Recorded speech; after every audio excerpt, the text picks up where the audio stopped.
December, heavy metal band Damage Plan took the stage at the El Rosa Villa. During their first set, toutes les télévisions et les chaînes de radio américaines ont interrompu leur programme pour annoncer la mort de John Lennon. La nouvelle s'est répandue comme une traînée de poudre dans les rues de New York.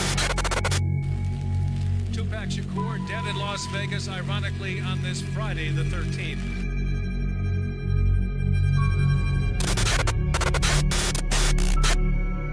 Alright. Bonjour tout le monde, bienvenue au podcast du crime à mes oreilles. Et aujourd'hui, on est dans les balades meurtrières avec notre cher ami Philippe. Et ça.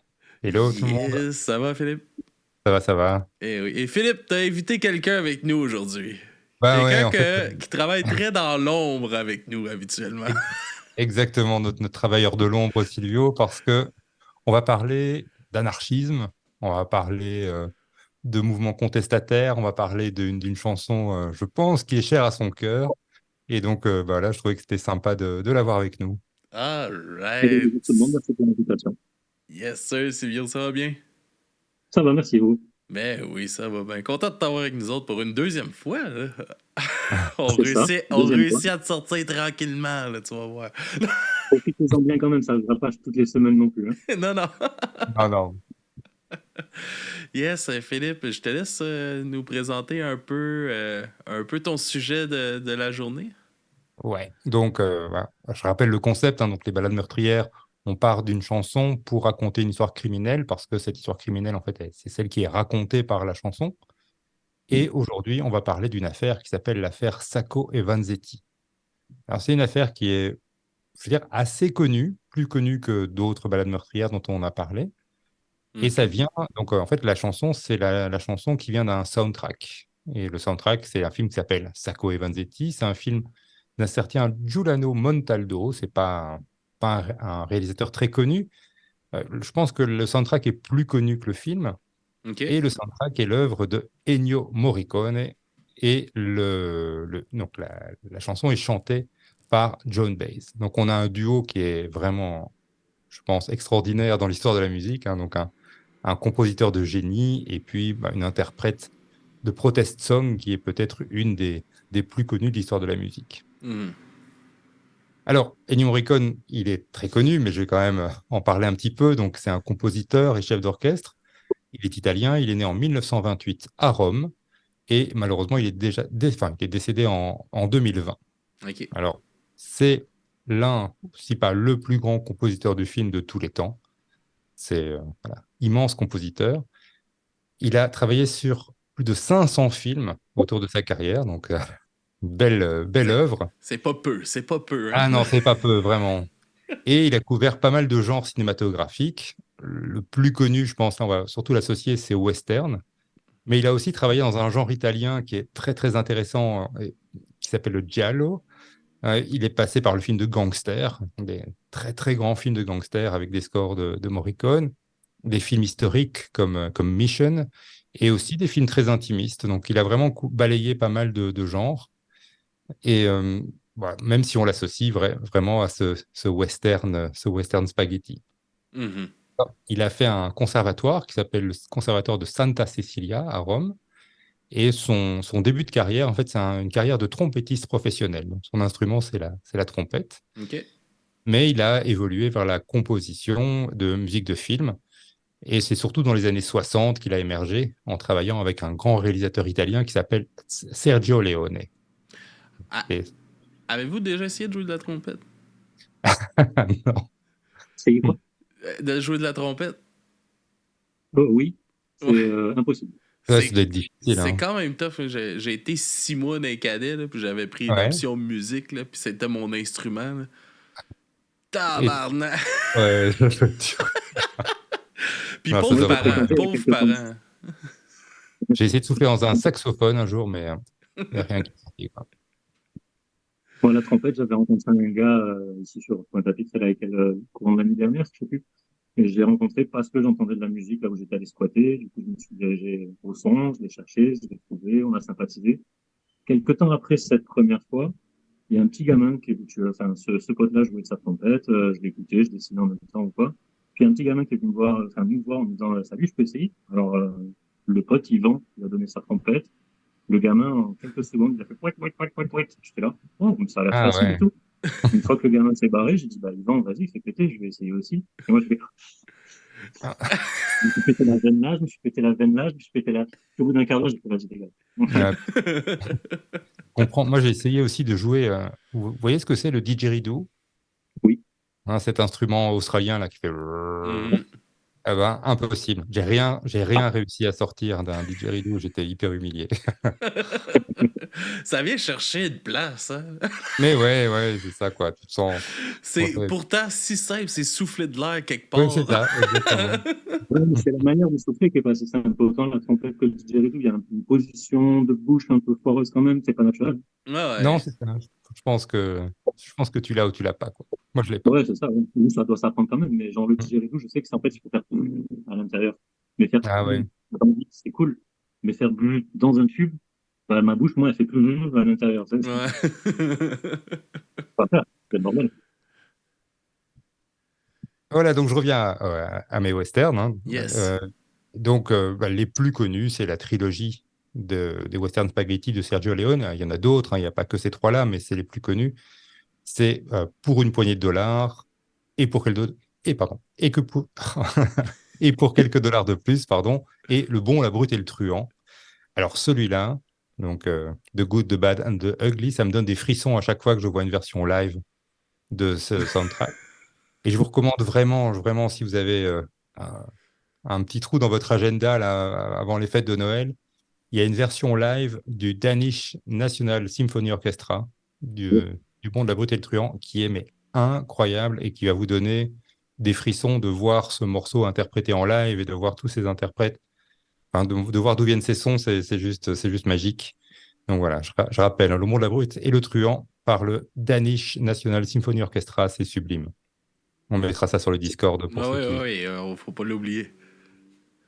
Et donc voilà, grâce à ces westerns, Morricone est devenu très connu. Il a vraiment réinventé aussi cette musique de western parce que, en fait, les instruments qu'il utilise, c'est pas du tout les instruments traditionnels du western. Tu vois, il n'y a pas de banjo, il y a de l'harmonica dans certains morceaux, mais il y a aussi vraiment des aspects de musique lyrique dans les soundtracks de Morricone. Il y a du piano, il y a de la, gui- il y a du violon, enfin, il y a beaucoup de cordes. Donc, on n'est pas dans les codes du western, mais il a recréé en fait les codes du western. Et d'ailleurs, on peut aussi dire qu'il y a de l'humour dans ces soundtracks de Morricone. Il y a aussi quelque chose d'un peu, je veux dire, un peu parodique parfois, mais c'est très très beau. Alors, il y a aussi Cinéma Paradiso, qui est un soundtrack magnifique. Il y a Les Incorruptibles, il y a Mission. Et puis, il a reçu un Oscar d'honneur en 2007. Et en 2015, il a reçu un Oscar pour le film de la musique de Tarantino, The Hateful Eight. Donc, Les Huit Salopards, je pense en français. Ouais, je pense que c'est ça. Voilà. Euh, mais bon, pour moi, franchement, toute l'œuvre vaut la peine. Il n'y a pas un moment où vous allez sortir un truc de Morricone et vous allez trouver que c'est pas bien. Enfin, voilà, je trouve que c'est vraiment un compositeur qui mérite qu'on l'écoute régulièrement parce qu'il y a tellement de richesse et tellement de surprises dans cette musique que ça vaut vraiment la peine. Alors moi, mon soundtrack préféré de Morricone, c'est Giù la testa. C'est le titre, ça va peut-être parler à Silvio. Le titre français, c'est Il était une fois la Révolution. C'est un film sur la Révolution mexicaine. Donc, c'est aussi un film de Sergio Leone qui est sorti en 71. Et il y a aussi des versions live. Et notamment, alors ça aussi, c'est quelque chose que je vous recommande d'écouter. C'est un concert qui a été enregistré à Venise en 2007. Le concert, c'est un orchestre symphonique qui est dirigé par Morricone lui-même. Et on peut entendre la voix d'une soprano qui s'appelle Susanna Rigacci et sa voix est vraiment céleste. Enfin, voilà, c'est de nouveau un moment suspendu, vraiment magique. Donc, Gio La Testa à Venise en 2007. Voilà, donc c'est un compositeur qui a une influence et une aura qui ont vraiment aussi dépassé le monde du cinéma. Mhm. Je me souviens par exemple d'avoir été voir Metallica en concert et il rentre sur une musique de Morricone. Donc c'est Le fameux de Bon, la Brute et le Truand, non? Il me semble. Je t'ai je sais pas pas, bien compris. moi non plus, je pense que C'est le fameux titre de Le Bon, la Brute et le Truand, il me semble. oui, je pense que c'est ça, Ouais. effectivement. Ouais, Ouais. ouais, ouais. Et voilà, donc il y a beaucoup d'émotions dans Morricone et la chanson dont on va parler aujourd'hui fait pas exception. Alors, l'interprète de la chanson, c'est Joan Baez, donc c'est une chanteuse, compositrice, mais aussi connue comme une militante. C'est une Américaine, elle est née en 41, et elle est connue autant pour sa musique que pour l'influence qu'elle a eue sur le mouvement des droits civiques. Elle a même joué un rôle aux côtés de Martin Luther King Jr. à l'époque. Elle a participé à beaucoup de manifestations, de protestations pour la justice sociale et pour l'égalité raciale. Mais bon, c'est aussi une grande chanteuse. Il y a des morceaux très célèbres. Il y a Diamonds and Rust, il y a Blowing in the Wind de Bob Dylan, et il y a We Shall Overcome, qui sont des chansons très très connues. C'est aussi une des artistes qu'on voit à Woodstock. Voilà, une grande chanteuse qui a été intronisée au Rock and Roll Hall of Fame en 2017. Son impact sur la musique folk et son rôle dans les mouvements sociaux des années 60. Et donc on en vient à notre chanson du jour, donc Here's to You. C'est ce qu'on appelle une protest song. Hein. C'est pas la première fois qu'on parle ensemble de protest song. C'est pas la première fois non plus qu'elle l'a fait. Mais ce qui est particulier, je pense, avec cette chanson, c'est que c'est une protest song qui a été écrite 50 ans après les faits dont la chanson parle. Donc, c'est une chanson de 71, mais on va parler de quelque chose qui se passe entre 1920 et 1927. Alors, ce qui est particulier aussi dans la chanson, c'est que la chanson, c'est une boucle avec un seul couplet qui se répète. Donc, ce n'est pas du tout une structure couplet-refrain, il y a juste quelques mots. Donc, les mots, c'est Here's to you, Nicola and Bart. Rest forever here in our hearts. The last and final moment is yours. The agony is your triumph. Donc, en français, si je le traduis littéralement, c'est à vous, Nicolas et Bart. Reposez pour toujours ici dans nos cœurs. Le tout dernier moment vous appartient. Cette agonie est votre triomphe. Et je vais revenir sur la signification des paroles en fin d'épisode. Je vais d'abord raconter la chronologie des événements qui ont inspiré la chanson. Parfait. On t'écoute. Alors, c'est l'histoire de Nicola Sacco et Bartolomeo Vanzetti. Et l'histoire se passe dans le j'ai toujours du mal à le dire, dans le Massachusetts, dans la région de Boston. Tiens, tu dis Boston ou Boston? Boston. Tu dis Boston, ah ouais, c'est ça. Ouais. Et tu dis Pokémon ou Pokémon? Pokémon. Ah ouais. Tout fait du sens. Non, non. Ah ouais, c'est ça. Alors, Nicola Sacco, lui, il est né dans le sud de l'Italie en 1891. Il a émigré aux États-Unis en 1908. Et il a travaillé comme ouvrier qualifié dans une usine de chaussures. Bartolomeo Vanzetti est né en Italie en 1888. Il est 3 ans plus vieux. Il est arrivé aux États-Unis la même année, en 1908. Et lui, il a fait plein de petits boulots, d'abord à New York, puis dans le Connecticut. Et puis, il est arrivé dans la région de Boston, où il a travaillé finalement comme marchand de poissons à Plymouth. On est vraiment toujours dans la même région. En 1917, il y a une mobilisation générale parce que c'est la Première Guerre mondiale. Et les deux, mais indépendamment l'un de l'autre, hein, ils vivent pas ensemble, quittent les États-Unis pour se réfugier au Mexique pour éviter d'être mobilisés parce qu'ils veulent pas aller faire la guerre en Europe. Et vous allez voir que ça va être retenu contre eux à un moment dans cette affaire. Alors, on a 2 hommes ici qui sont vraiment de la classe ouvrière. On est dans l'Amérique de l'après-Première Guerre mondiale. Et c'est une Amérique qui est un peu secouée à ce moment-là. Bon, déjà, il y a la guerre et puis il y a des mouvements sociaux, des mouvements anarchistes qui commencent à émerger parce qu'on est dans une période où les conditions de travail sont très, très difficiles, les salaires sont très faibles, les syndicats sont très actifs pour essayer de lutter contre ça. Et ça me rappelle une situation au Québec en ce moment. Oui, il y a des grèves. Hein.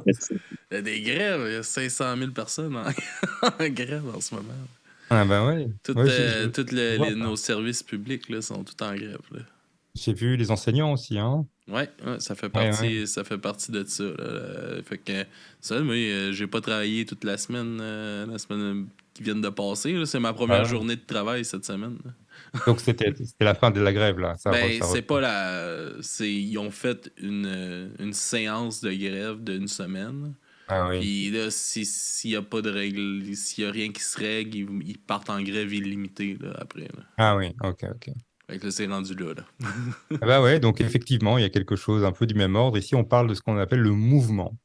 Donc le mouvement, c'est un agrégat de communistes, de syndicalistes et d'anarchistes.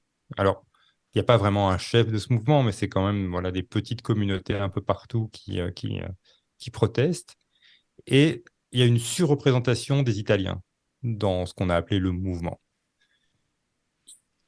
Les États-Unis ont vraiment peur que ce mouvement social soit contagieux parce que c'est très subversif. Et en plus, à la même époque, il y a la Russie impériale qui vient de tomber. Donc les Romanov ont été destitués, ils ont été remplacés par un régime communiste.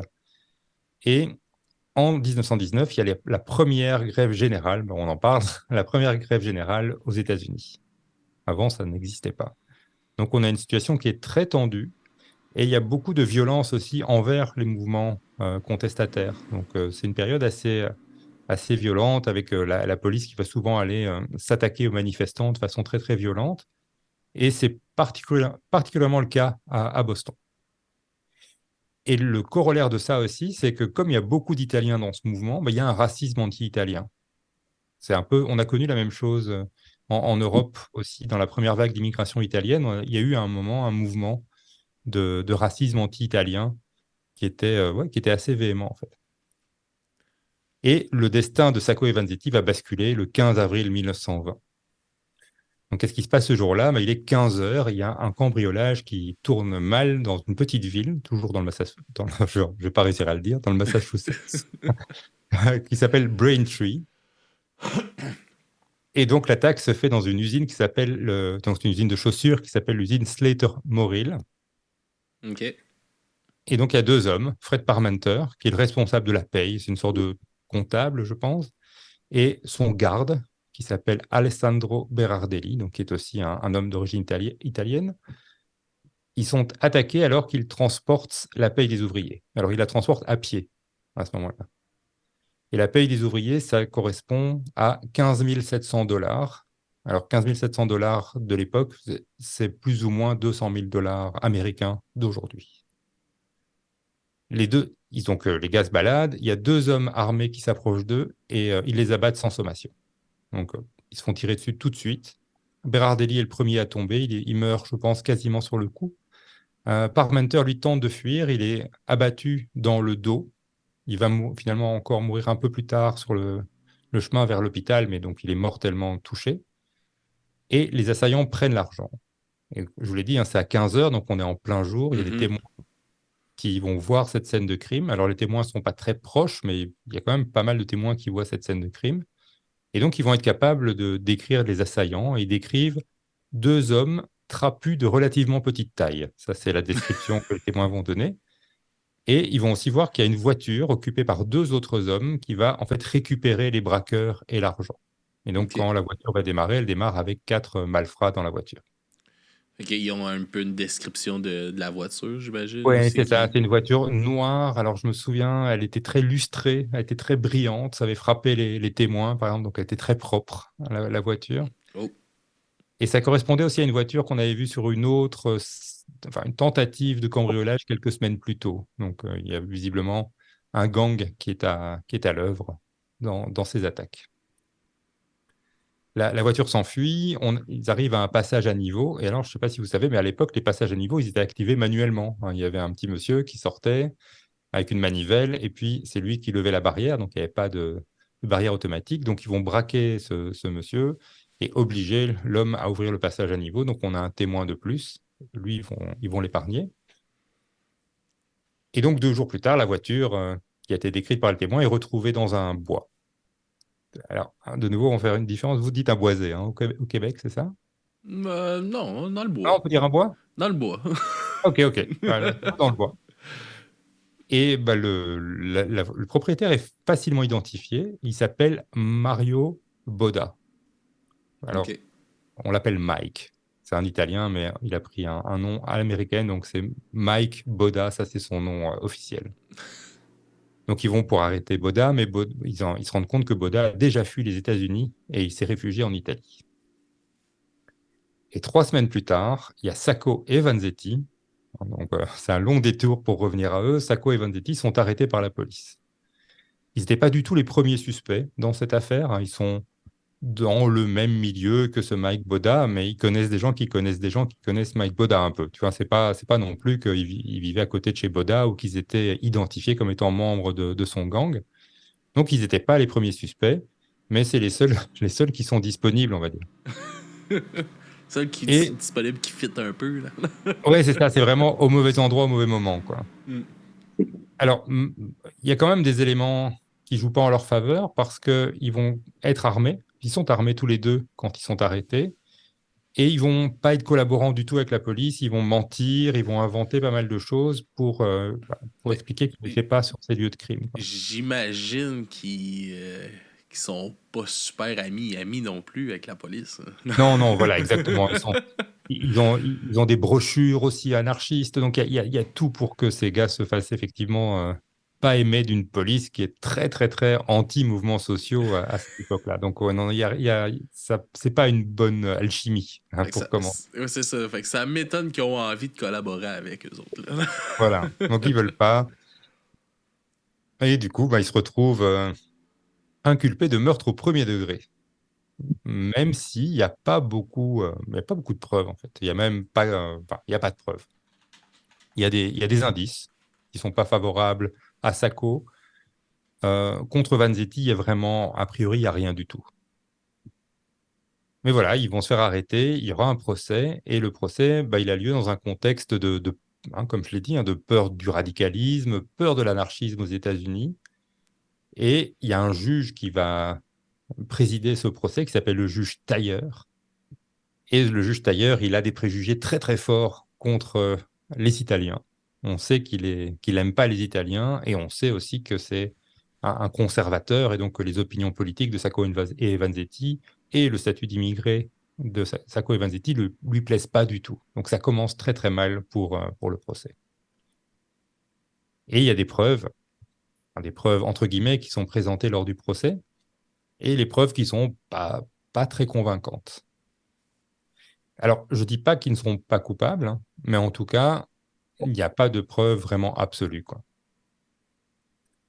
Mais il y a des indices, hein, comme je le disais, donc, mais ça ne permet pas d'aller dans un procès américain. On parle du doute raisonnable, même je pense que c'est le cas partout, hein, de se dire tu ne peux pas condamner quelqu'un s'il y a encore un doute raisonnable sur sa culpabilité. Mhm. Et voilà, factuellement, pour Sacco et Vanzetti, il y a un doute sur le fait qu'il soit coupable ou pas. Il y a quand même des témoins qui les reconnaissent, mais il y a aussi beaucoup de témoins qui ne les reconnaissent pas. L'analyse balistique à l'époque n'est pas suffisamment avancée pour pouvoir déterminer si c'est l'arme de Sacco ou Vanzetti qui a Qui a pu tiré. servir dans l'attaque, mais ça pourrait être celle de Sacco. Ok. C'est le même calibre. Après, est-ce que c'est la même arme? C'est pas sûr, mais c'est le même calibre. Et il n'y a aucune preuve par rapport à l'argent volé. Donc, c'est 5700, c'est 15 700 $. On ne sait pas ce qu'ils sont devenus. Donc, on n'a en tout cas rien vu dans la vie de Sacco et Vanzetti qui montrerait qu'ils ont tout d'un coup une petite fortune entre les mains. Les deux hommes ont un alibi, mais les alibis vont être réfutés. Alors, le premier alibi, c'est celui de Vanzetti. En fait, il y a 16 hommes qui vont se présenter pour dire oui, moi, ce jour-là, j'ai acheté du poisson à Vanzetti, très loin de là où il y a eu l'attaque. Donc, a priori, c'est quand même solide, hein, 16 personnes qui disent oui, j'ai acheté quelque chose. Il était pas à Braintree ce jour-là. Mhm. Et Sacco, par contre, lui, il avait pris un jour de congé de l'usine, donc il n'avait pas pointé à l'usine le jour de l'attaque, mais il avait présenté un alibi qui était le fait qu'il s'était rendu au consulat italien à Boston pour une démarche administrative. Ok. Et après, il aurait pris un repas du midi avec plusieurs personnes, toujours près du consulat italien. Mais tous les témoignages en faveur des deux sont réfutés parce que tous les témoignages proviennent d'Italiens. Ouais. Et donc, avec le racisme de l'époque, ils vont dire ah oui, mais en fait, les Italiens protègent les Italiens, et donc ces témoignages n'ont Ça pas passe pas. Voilà, ça passe pas. Ça, c'est non. Voilà. Ça rappelle aussi des choses un peu plus récentes, hein, mais avec d'autres ethnies. Mm. Alors, il y a aussi dans les débats quelque chose qui est très gênant, c'est que dans les débats, il y a beaucoup de débats, non pas sur ce qui s'est passé le jour de cette attaque en avril, mais il y a beaucoup de débats sur les opinions politiques de ces deux accusés et des dangers que représentent ces opinions pour le peuple américain. Alors qu'en fait, ça ne devrait rien avoir à faire avec ce procès. Tu vois, donc même C'est si clair. ce sont des opinions politiques qui te gênent, voilà, le procès, il devrait simplement s'orienter, enfin se concentrer sur les faits. Ouais, c'est ça. Ça devrait pas teinter rien. Voilà. Alors, je ne vais pas rentrer dans tout le détail de la bataille judiciaire, qui est quand même assez longue et assez lourde, mais le 21 juillet 1921, Sacco et Vanzetti sont reconnus coupables de meurtre au premier degré et sont condamnés à mort. Et au moment où il est emmené, Sacco s'écrit « Vous assassinez un homme innocent ». Mais c'est ça, là. Ils ont un doute sur leur culpabilité, mais ils Ouais, condamnent à mort quand même. voilà. Ils n'ont aucun Donc, doute sur le fait qu'il soit italien et anarchiste et ça suffit, quoi. voilà, c'est ça. C'est vraiment un très, très politique hein, comme Mm. procès. Et les deux hommes vont très mal vivre leur détention, mais c'est surtout Sacco qui va mal vivre sa détention parce que ce sont deux tempéraments très différents. Sacco, c'est un homme extrêmement vif, fougueux. Euh, Vanzetti, c'est plus entre guillemets un sage. Et donc lui, il va pas du tout supporter l'enfermement. Et donc, il va devenir fou en prison. Alors, fou dans une définition des années 1920, donc je ne sais pas ce que ça veut dire, mais en tout cas, il sera placé à partir de 1923 en hôpital psychiatrique. Donc, il va quitter la prison pour l'hôpital psychiatrique. C'était peut-être juste un Italien. Oui, c'est ça, peut-être. Bouger trop les mains pour l'époque. Et puis, ils vont faire appel, évidemment, et voilà, il y a des comités de défense qui vont se constituer avec quand même des moyens financiers pour financer des différents appels. Mais les appels ont été rejetés d'abord par le juge Taylor et ensuite par la cour suprême du Massachusetts. T'as vu, je l'ai dit du premier coup cette fois-ci. Ben oui, félicitations. Merci. Et puis, il y a un coup de théâtre en novembre 1925. Parce que à ce moment-là, il y a un prisonnier qui est condamné à mort dans une autre affaire. Donc, le prisonnier, alors, je ne sais plus, c'est un Sud-Américain, je pense. Je pense qu'il est d'origine cubaine, mais je ne suis pas sûr. Enfin bref, il s'appelle Celestino Maderos. Et il avoue qu'il est un des co-auteurs de l'attaque pour laquelle Sacco et Vanzetti ont été condamnés. Et donc, il présente des aveux. Il dit qu'il a commis cette attaque en tant que membre du gang des frères Morelli. Et le gang des frères Morelli était effectivement un gang connu pour avoir commis plusieurs attaques exactement de la même nature dans l'État du Massachusetts. Mm. Et il présente ça au juge, et le juge va refuser de réouvrir le dossier. On a nos coupables. Donc voilà, on a les coupables, on veut pas continuer à dépenser de l'argent, donc non, on va pas réouvrir le dossier malgré les aveux. On perdrait-tu donc la face de ne pas avoir mis les bonnes Ouais, c'est ça. personnes condamnées à mort? Voilà, absolument. Je pense qu'il y a vraiment un enjeu politique qui est très très fort à ce moment-là. Et donc, voilà, c'est même pas une confirmation de condamnation, on garde les deux hommes en psychiatrie, les deux hommes en détention. Et j'ai fait le lapsus parce qu'en fait, Vanzetti va à son tour, suite à ça, être placé en psychiatrie. L'affaire devient de plus en plus publique. Il y a des manifestations, il y a des comités de soutien. Il y a même, alors c'est un peu étonnant, mais il y a un homme politique très célèbre qui va intervenir pour demander la grâce des deux hommes. Alors, devinez qui c'est? Mm. 27, je me trompe. Alors, c'est Benito Mussolini. Et voilà. Mussolini. Voilà, c'est pas le meilleur des soutiens qu'on puisse C'est ça. avoir. Mais Ah, merci pour ton intervention. voilà. Et donc, en mai 1926, la condamnation à mort est confirmée. En avril 1927, donc on est vraiment 7 ans après les faits, le dernier recours de Sacco et Vanzetti est rejeté et les deux hommes sont condamnés à la peine de mort. Il y a une demande de grâce qui se fait auprès du gouverneur qui va aussi la refuser. Et donc, il y a une exécution qui est programmée pour la nuit du 22 au 23 août 1927. Ça ne va pas plaire aux anarchistes. Donc, il y a des anarchistes qui sont proches idéologiquement de Sacco et Vanzetti qui vont mener des actions violentes contre des participants au procès. Il y a notamment une bombe qui va être placée au domicile d'un des jurés, une bombe qui va être placée chez le bourreau et une bombe qui va être placée chez le juge tailleur.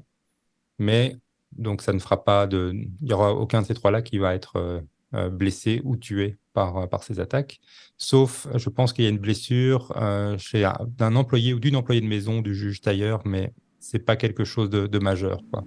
Ok. Alors, on va en revenir à la chanson. Moi, je disais que cette chanson, c'était une boucle. Et en fait, ces paroles, ça viendrait d'un entretien avec Vanzetti, qui aurait été tenu en mai 1927, donc en peu de temps avant l'exécution. Mais on savait déjà que l'exécution n'allait... Enfin, la grâce avait été refusée, donc Vanzetti savait qu'il allait mourir. Et donc, il a fait une déclaration. Et la déclaration, c'est « Sans ces choses, peut-être... J'aurais peut-être vécu toute ma vie en parlant au coin des rues avec des hommes méprisants. J'aurais pu mourir sans marque, inconnu, un échec. Maintenant, nous ne sommes pas un échec. C'est notre carrière et notre triomphe. Jamais de toute notre vie, nous n'aurions pu espérer accomplir un tel travail en faveur de la tolérance, de la justice, de la compréhension de l'homme par l'homme, comme nous le faisons aujourd'hui par accident. Nos paroles, nos vies, nos douleurs, rien. La paire de nos vies, celle d'un bon cordonnier et d'un pauvre marchand de poissons, tout cela. Ce dernier moment nous appartient, c'est notre agonie et notre... Pardon. Ce dernier moment nous appartient, cette agonie et notre triomphe. Donc c'est fameux. L'agonie et notre triomphe, ce qu'on retrouve dans les paroles. Alors, on peut quand même douter de l'innocence aussi de Sacco et Vanzetti, parce qu'il y avait des preuves légères. Donc, ils ont été érigés en martyrs, mais en 1961, il y a un test qui a été réalisé par un expert balistique et qui conclut que c'est bien l'arme de Sacco qui a tué le garde. Donc, Sacco serait peut-être bien coupable, mais il n'y a aucune preuve qui ne peut être apportée pour l'implication de Vanzetti, même a posteriori. En 1982, il y a un dirigeant anarchiste qui s'appelle Giovanni Gambera qui dit à son fils que tout le monde savait que Sacco était coupable et que Vanzetti était innocent. Voilà. Donc ça, c'est la fin de la chronologie. Donc voilà, peut-être Sacco coupable, Vanzetti innocent, mais en tout cas, un procès qui n'a absolument pas respecté la présomption d'innocence et le doute raisonnable. Et je vais terminer par l'adaptation française qui a été faite de la chanson par un chanteur qui s'appelle Georges Moustaki. Et la chanson a été traduite de la manière suivante. « Maintenant, Nicolas et Barthes, vous dormez au fond de nos cœurs. Vous étiez tout seul dans la mort, mais par elle, vous vaincrez. » Et voilà. All right, grosse histoire. C'est super intéressant. Voilà, j'espère vous avoir appris 2-3 petites choses sur cette histoire, parce qu'on connaît Sacco et Vanzetti peut-être, mais c'est vrai que les détails de cette histoire, moi, je ne les connaissais pas. Je les ai découvertes en faisant J'ai mes tout recherches. découvert moi, en ce moment. Ah ouais, bah voilà, bah, tant mieux, c'est l'idée. Hein. Yes, c'était super intéressant. Merci, merci encore. Je t'en prie. Philippe. C'est toujours le fun. Content de t'avoir eu, Silvio, aussi. Ben ouais, Merci Philippe pour l'invitation. De ta présence.